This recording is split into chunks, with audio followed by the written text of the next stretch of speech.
مرحبا بكم في ابيزود جديد من NBA مغربيه.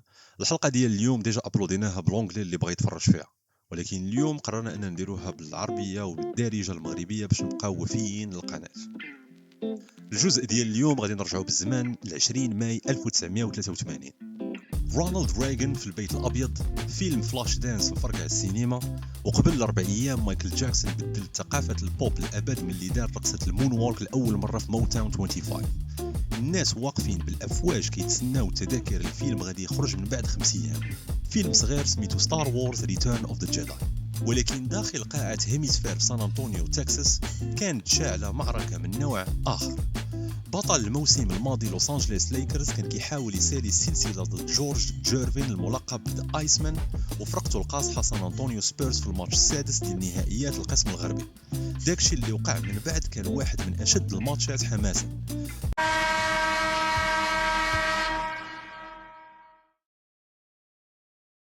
اجي نشوفوا التفاصيل ديال الماتش ربع بربع. الربع الاول كان كيتميز بهجمات سريعه ومعارك تحت السله. سان أنطونيو دخلات شاعله وشعلات الجمهور في دارها.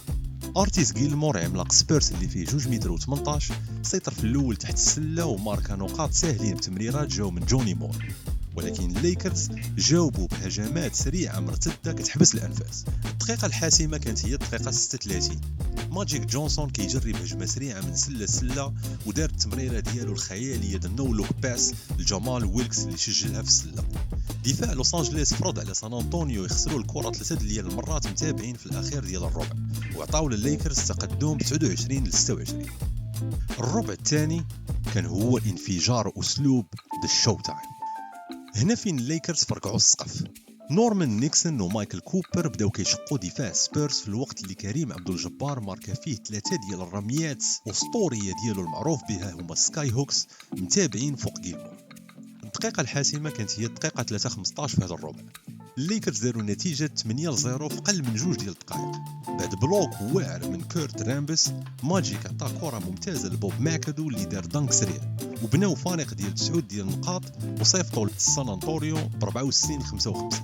الليكرز سجلات 35 نقطه خياليه في الربع الثاني بوحده. الربع الثالث هو فين رجل الجليد كيذوب الفارق. ملي يكون عندك جورج ذا ايسمان جيرفين في الفرقه راه ما كتستسلمش بسهوله. سان أنطونيو زيرات الدفاع وبدات كتوصل الكره لمايك ميتشل وجيرفين اللي بداو كيسجلوا بالرميات السلسه والتسديدات المتوسطه. الدقيقه الحاسمه كانت ما بين الدقيقه 6 والدقيقه 8. في ظرف 2 دقائق صعاب جيلمور سد المنطقه تماما وجاب كرات مرتده دفاعيه متابعه في الوقت اللي جيرفين سجل 6 ديال النقاط المتتاليه بلا جواب. سان أنطونيو هبطات الفارق اللي كان 11 نقطه 3 نقاط فقط، ولكن الليكرز بقات شاده التقدم ب 86-81 قبل الربع الاخير. الربع الرابع هو الصدمه في الهيميسفير. كان مثال ديال الروينه ديال الادوار الاقصائيه في الثمانينات. كل هجمه في 12 دقيقه الاخيره كانت بحال شي جوله في نزال ملاكمه ديال الوزن الثقيل. الدقائق الاكثر اثاره في هذا الكوارتر كانوا هما 2 ديال الدقائق الاخرانيين. سبيرز كانت خاسره ب 101-98، والموزع جوني مور اخترق الدفاع وسجل واحد الكره حاسمه ولات النتيجه 101-100. دفاع سبيرز زير الليكرز وخلاهم يفوتوا الوقت ديال الهجمه قبل 14 ثانيه من النهايه. وملي كان الماتش والموسم كامل معلق في الهواء، سان أنطونيو وجدات الهجمه الاخيره لجيرفين ذا ايسمان. دخل على ليمن ولكن مايكل كوبر وكريم سدوا عليه الطريق تماما. تسديده صعبه ديال جيرفين ضربات في السله وخرجات مع الصفاره. الليكرز صمدوا ربحوا ب 101-100 وقطعوا التذكره ديالهم لنهائيات الان بي اي. اجي نشوفوا دابا ورقه احصائيات خياليه ونجوم ديال الماتش السادس عطانا واحد من اغرب ورقات الاحصائيات الفرديه في تاريخ البلاي اوف. ماجيك جونسون المسيطر الخفي.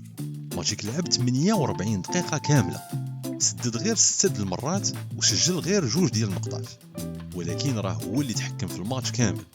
جاب 15 الكره مرتده ريباوند وعطى 16 تمريره حاسمه ديال لي اسيست. كريم عبد الجبار كان ماكينه ديال التسجيل، 28 نقطه، 10 الكرات مرتده و4 ديال لي بلوك. جمال ويلكس ونورمان نيكسون جمعوا مع بعضياتهم 33 نقطه باش يحافظوا على التناسق ديال الهجوم ديال لوس أنجلوس.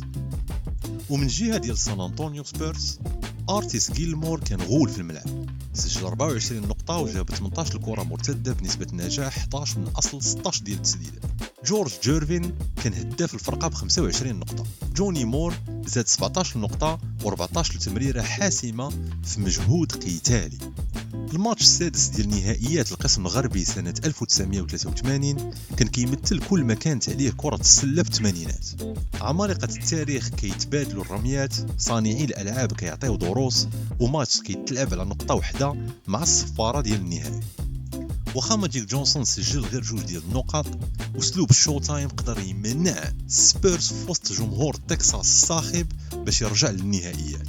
نهاية كلاسيكية لسلسلة كلاسيكية. شكرا على التتبع ديالكم لهذه الحلقة. سير على الله حتى الفيديو الجاي.